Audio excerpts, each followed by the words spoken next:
Many men or women will have a romantic dream about a specific person. Anyone in your dream is a component or a part of yourself. But most of the time, you're entering your own unconscious states. If you're entering your own brain, you're entering your own world. That beautiful woman in your mind could be an archetype that exists in the collective unconscious, such as the inner mother, the inner father. And those parts can be showing your dreams as symbolically humans, abandoned parts of self.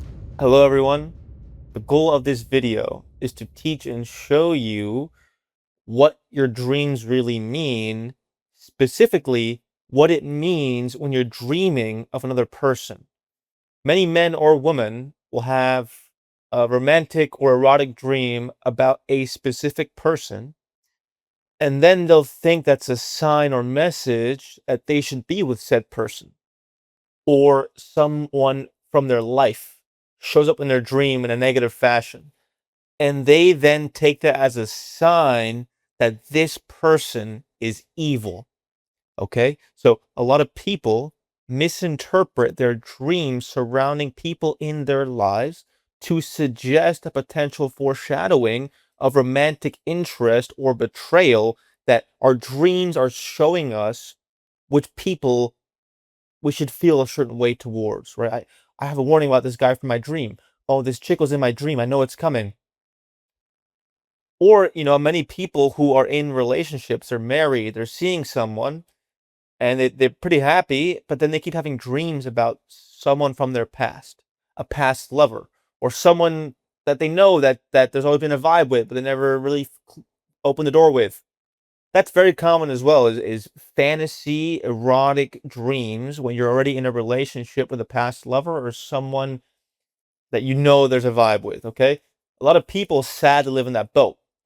What I'm here to tell you is that the significance and meaning of those dreams is not what you think it is. Okay. So first, there's going to be 4 sections here explaining what's going on. The first is that you have to understand what dreams really are. So let me break it down for you in the most bro psychology neuroscience I can. But I've learned to analyze my own dreams, and they've changed my life. Just understanding this basic fact was the inception point to understand all this stuff. Okay, so the first thing is that every person or character in your dream is a part of yourself. So think about it. You are entering a world of your own unconscious mind. It's you. You're not going into another reality, that's another dimension. Maybe there's a spiritual component to this that I'm not going to address. There could be truth to that. But most of the time, you're entering your own unconscious states. If you're entering your own brain, you're entering your own world. So in your own unconscious world, it's all you, right? That's a very important concept to understand here, is that anyone in your dream is a component or a part of yourself. Let me say that again. You see a dude, a girl, that is a component of you. Specifically, an archetype that exists in your own unconscious, or your attachment to the collective unconscious mind, or parts of yourself. We all have different parts of ourselves, such as the inner child, the inner teen, the person you were when you were 16 when you're obsessed with communism. I don't know. There's very different parts of ourselves that exist in our psyche at the same time, right? There's the addict in me who can eat 2 boxes of Oreos and masturbate for 10 hours. That part of me ran my life when I was a teenager. That's a part of me. It's not the truth of who I am, the self. That's also a symbol in your dreams, the self, the actual higher version of you. These are all components of you, or the inner mother, the inner father, they're all different parts of you, and those parts can be showing your dreams as symbolically humans. So a person you see can represent that part of you, or an archetype that exists in the collective unconscious, such as the jester, the joker, or the anima. And I'll explain the anima in a bit, which is basically your inner feminine. These are all components and parts of you. So that's the base understanding to know here, is that when you're dreaming and there's someone in your dream, and you feel like, oh, it's this crush. I have to leave my wife for this woman, or that person, that friend is going to be evil and stab me in the back. It's you. There's a part of you that is going to stab you in the back. There is a inner feminine person in yourself that requires attention and validation. There is a part of you that needs female validation that's being symbolized in the dream. So to summarize this section, to get a base level understanding of what's going on here, your dreams are a reflection of your own psyche. Any person you see in there is a part or component of you being symbolically represented in an archetypal tale to reveal to you where you're not free. The unconscious mind is like the immune system. The immune system wants to be in homeostasis. It wants to be feeling good, right? So it sends different white blood cells, nano psyche. I don't know the word exactly. I'm not a biologist, but your immune system wants to regulate itself constantly. Your unconscious mind is similar, that it wants psychic homeostasis. And it will tell you in dreams symbolically through archetypal tales with different parts of yourselves represented by characters in your dreams. It wants you to be sane, to be psychologically complete. And what that really means is you're individuated, that you really understand who you are deep down at your center. You know who you are, you know all the parts of yourself, you know your truth, you know all the parts of yourself, you know who you really are. That's what the unconscious wants. So it shows you this through dreams. Okay? That's the first level we have to understand here. The second level I'm going to unpack here is something called anima projection. So for men, what happens a lot of the time is that men have these dreams with attractive women, and then after the dreams, even if they're in a relationship, they think, oh, I have to go be with this person. It's a sign that there's a romantic potential here. What's actually going on is that according to Jungian psychology, and this has been validated by my own dream analysis, my own psychedelic adventures, there's a very powerful archetype in the male consciousness, the male psyche, called the anima. And the anima is our inner feminine. Every man, I believe men should be masculine, as you know, if you watch my videos. I believe men should be men, but men should also aim to be complete. And to be complete means that we have connection to our own inner feminine, our own divine feminine. And that means that takes the form of intuitive sensory power, a connection to our heart, and our ability to creatively express our art to the world. I believe every man should have that. What happens when men don't have that is they can work a very linear, logical job, such as accounting, or a job they just don't feel like they're artistically expressing themselves, and then they lose connection to that feminine expression, and they lose connection to their creative essence, their sensory body, and then they actually go chase women, chase promiscuous women, prostitutes. They go to clubs. They need a girlfriend because they're outsourcing their inner feminine to women. And according to Jung and another Jungian scholar called Marion von something, sorry, I'm getting the last name wrong, is that they believe that one of the greatest dangers facing humanity is the failure of man to sit with and nurture and integrate his own inner feminine, and his need to keep outsourcing it to women, and then he makes them responsible for his feminine connection, which is way too much to place in any woman.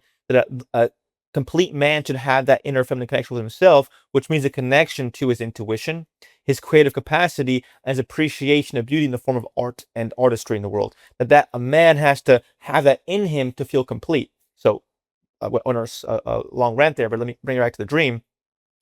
When a man is deeply missing his own inner feminine connection, where he has no expressive outlets for his own creativity and artistry, he's not playing music, he's not looking at fashion. You may say, oh, that's gay, but you can't be a complete human and have no connection to artistry, whether that's singing a song or writing something or reading a book. Like, every human being has a desperate need for artistic expression, and most men are sorely lacking in that because they're too afraid that it's too feminine to do that. But it actually makes you a stronger human and a more complete human to have that connection. And men actually need that connection because then they outsource that to women, and they can't do that. So let me explain the dreams. So the anima ends up being symbolized as a beautiful woman. And that beautiful woman in your mind could be that crush you have, or that girl that works at the coffee shop that you like, but you're married. That ends up being the symbol for the anima in your unconscious mind, which comes in your dream. And usually what happens is you're in the dream, you're chasing this anima, and you're finally together, and then it doesn't work out, and you're miserable, and you wake up being like, oh man, should I leave my wife, or should I go talk to date this girl? That's not what's happening. What's happening is your unconscious mind is warning you that you need to integrate your inner feminine. The danger here is that men will always fail in relationships if they're projecting their inner divine feminine to women constantly. And they outsource all that power to them, which means that they have no connection to their artistic expression, their creative expression, and their intuitive, heart-centered power, that then he needs the woman to do that. And if he needs her to do that for him, he can never be a complete human and have that part of himself integrated. So men have to have that down, and to take those dreams as a sign that their own creative expression is sorely lacking. Now, that doesn't mean that you give up woman, you become an artistic monk and be celibate. I'm not saying that. I'm saying that you can have romantic experiences with women. You can have a girlfriend, a wife. You have to understand that she can't do all that for you. She can't be your only muse. She can't be the reason you don't express your feminine expression. Those dreams are warning you, hey, you're sorely lacking in your own creative expression. And men have to take that as a sign that they need to connect with their own inner feminine. And yes, have a wife, have a girlfriend, have lovers, but don't project that power to them because you're missing out on a beautiful experience of life. Okay? Now, for the third section here, this is similar for women. This is called animus projection.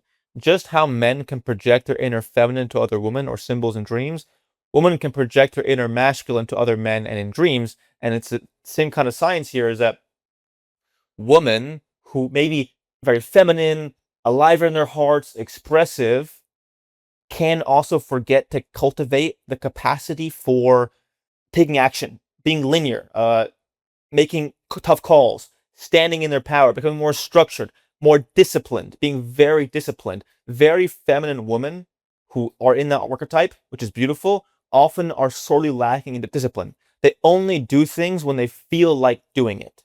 So they end up not going to the gym as much, not reading that book so much, going on their phone more because they don't feel like it. And many feminine women live in that world where if they don't feel like doing something, they won't do it. Where the inner masculine capacity women have to develop is that capacity for discipline to do things even if they don't feel like doing it. That's a thing that women have to integrate. The capacity to do things even when they don't feel like it, like going to the gym, right? Eating certain foods, right? Working on their projects, doing things that are actually productive. I'm not saying women should be men, but they should have some capacity for discipline. When women don't have that at all, they have these dreams where a big alpha Chad, powerful dude, is like in their dreams, and it's some guy they know, and they think, oh man, I know. And they start having these erotic thoughts about that guy in their actual lives. Women are very erotic in their own thoughts. They need eroticism in their consciousness to feel sexually alive. That's why they love fiction stories as a form of pornography. That's their porn for them. Some women do also watch physical porn, but they also love erotic literary porn because it activates their imagination. So women will have these dreams with these alpha men who are someone in their life that they know, or some actor, and then they start engaging these thoughts in their brain in reality, maybe masturbate, do whatever, vibrator to those, sorry for being graphic, those images and thoughts. But it really is a warning sign from their unconscious that they need that part in them integrated, where they have a capacity for discipline and standing in their power, being firm. A lot of feminine women also have a shadow where they believe because they're so feminine and soft and kind, they can't be powerfully strong and assertive in their vocal expression, which means that not great at stating their boundaries or saying, "F off, you, I'm not doing that." Many feminine women don't have that in themselves, and they have to create that to be a complete human, to be so femininely strong and powerful they can go, you, I'm not doing that. To have both those things locked in together, and then they're a complete powerful human. And so if women are having these dreams about this guy who's strong and powerful, then it's a sign that she should cultivate in herself as well. So it's similar for both men and women. To make sure my message is getting right here, I'm all for men being men, women being women. I think that men should be masculine, be strong. Women should be feminine, be strong.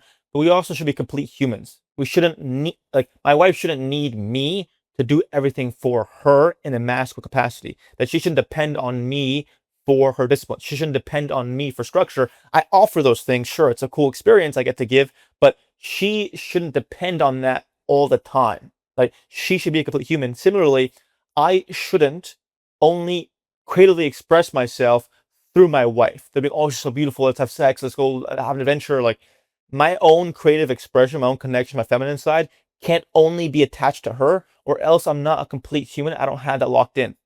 So the goal of the psyche of the self is to be a complete human. Yes, stand in your masculine archetype. Yes, stand in your power, but you can't be an incomplete human at the same time. The last section here is abandoned parts of self. So if there's a kid in your dream who's upset and running away, or some, like, that represents a part of you. Your inner child could be sorely lacking connection, or there's this teen in your dream who's shy and a nerd, and it's you in your past. That's you. So if you have any dream where you feel like a part of you is upset, or a character in your dream's upset, or some like dude's breaking in your house about to kill you and you're running away from him, those are all signs of an abandoned part of yourself, right? Many dreams where you have this, like, I've had these dreams where these guys with knives come running after me, and that means that I'm running away from a part of myself. I'm abandoning my shadow. I'm abandoning my capacity for violence. I started fighting. I started boxing, and those dreams stopped happening because I wasn't running away from that part of me that had a capacity for aggression and violence, and I choose an outlet that's conductive and not making me go to the streets and go to jail.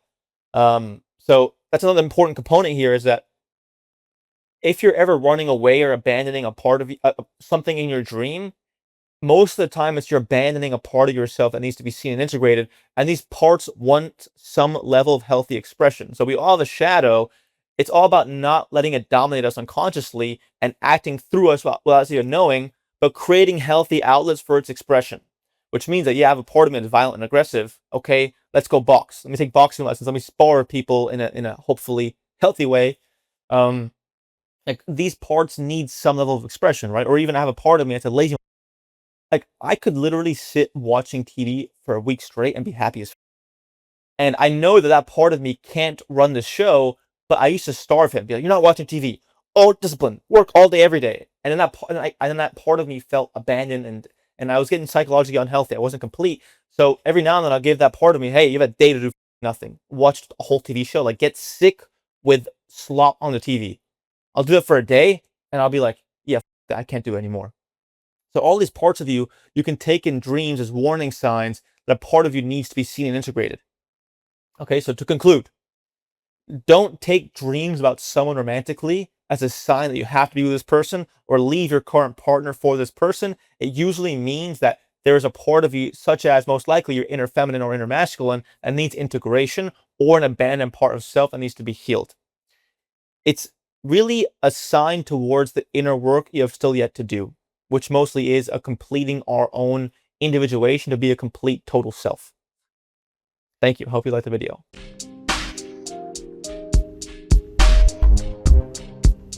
I hope you enjoyed that video. If you want to watch more content, please click this video right here, and don't forget to subscribe right here. Thank you.